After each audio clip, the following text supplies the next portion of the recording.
السلام علیکم ورحمۃ اللہ وبرکاتہ۔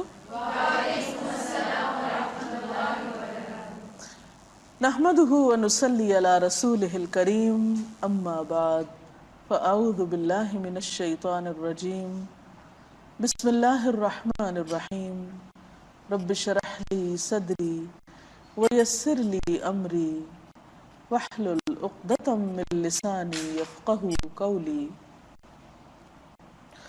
ناظرین، ہماری آج کی گفتگو کا موضوع ہے رمضان کے بعد۔ عید کا دن خوشی کا دن ہے، اس میں خوشی منانا اظہار شکر ہے، اچھے کپڑے پہننا، تکبیرات پڑھنا، صلہ رحمی کرنا، عزیز و دوستوں سے ملاقات کرنا، صدقہ و خیرات کرنا۔ لیکن عید کے گزرنے کے بعد پھر ہمیں کیا کرنا ہے؟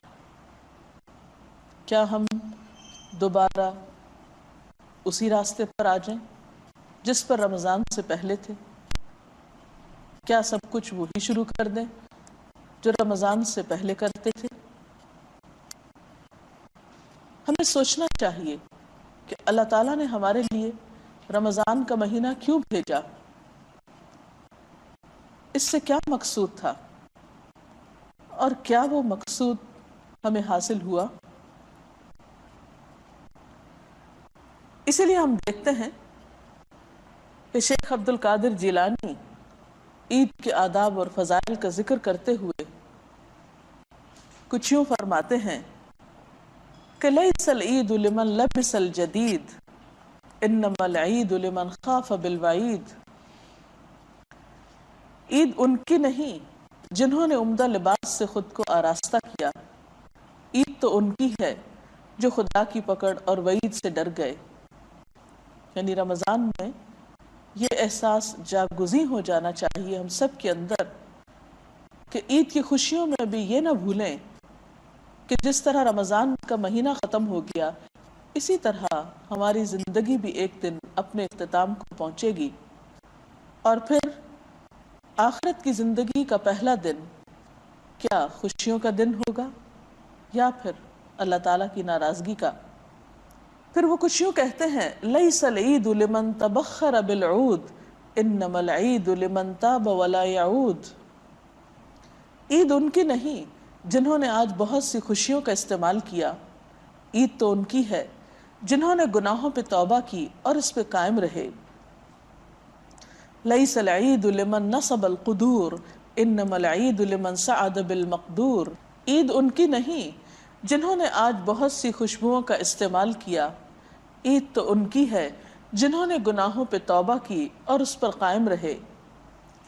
لیس العید لمن نصب القدور انما العید لمن سعد بالمقدور۔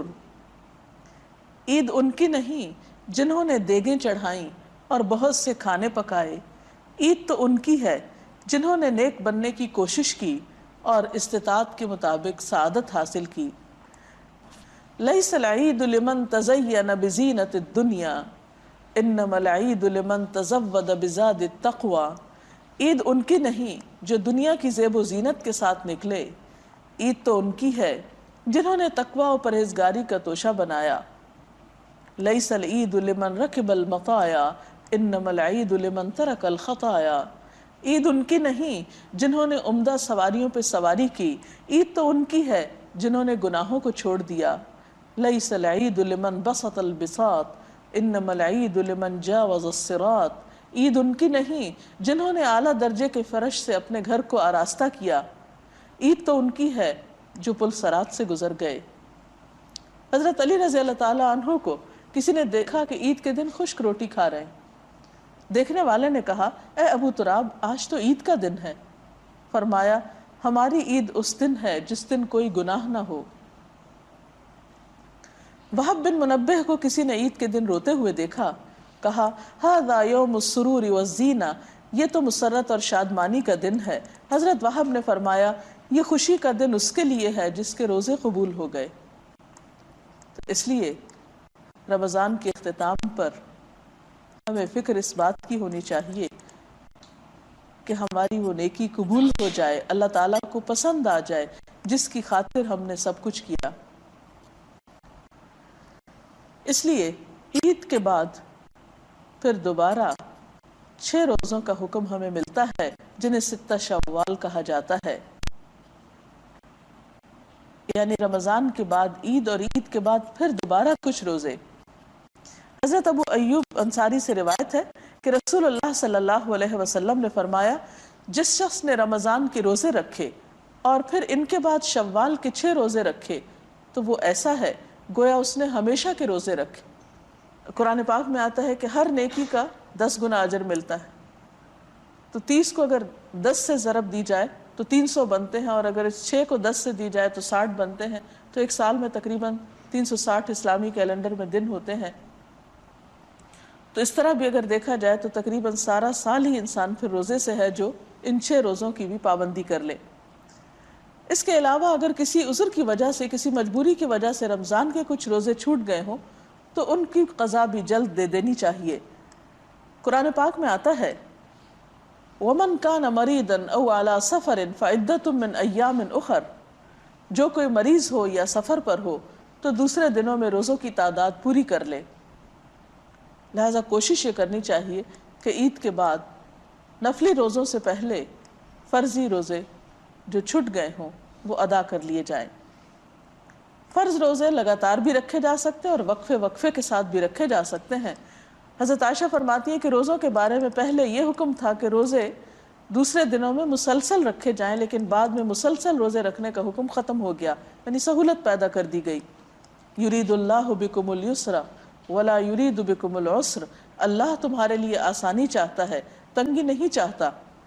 حضرت عبداللہ بن عباس فرماتے ہیں کہ قضا روزے رکھنے میں الگ الگ روزے رکھے جائیں تو کوئی حرج نہیں، کیونکہ اللہ تعالیٰ کا ارشاد ہے کہ دوسرے دنوں میں گنتی پوری کر لو، تو اصل مقصود ہے گنتی پوری کرنا، جتنے دن کے روزے چھوڑے گئے ہوں اتنی تعداد میں دوسرے دنوں میں روزے رکھے جائیں۔ اور اگر کوئی شخص خدا نخواستہ روزے رکھے بغیر فوت ہو جائے رمضان کے بعد تو اس کے لیے حکم ہے کہ اس کے وارث اس کے روزے رکھیں۔ حضرت عائشہ کہتی ہیں کہ رسول اللہ صلی اللہ علیہ وسلم نے فرمایا، جو شخص مر جائے فرض روزے باقی ہوں تو اس کا وارث قضا روزے رکھے۔ اسی طرح اگر غلطی سے وقت سے پہلے افطار ہو جائے یا وقت کے بعد سحری کھائی جائے تو بعد میں اس روزے کی بھی قضا کر لینی چاہیے۔ حضرت اسماء بنت ابی بکر کہتی ہیں کہ رسول اللہ صلی اللہ علیہ وسلم کے زمانے میں ایک روز ہم نے بادل کی وجہ سے روزہ پہلے افطار کر لیا، یعنی روزہ افطار کر لیا، بعد میں سورج نکل آیا۔ حدیث کے راوی کہتے ہیں کہ میں نے ہشام سے پوچھا کیا لوگوں کو اس وجہ سے قضا کا حکم دیا گیا تھا، تو ہشام نے جواب دیا قضا کے بغیر کوئی چارہ ہے، یعنی قضا کیا گیا۔ شوال کے روزوں کے علاوہ باقی سال میں بھی نفلی روزوں کا اہتمام کرنا چاہیے۔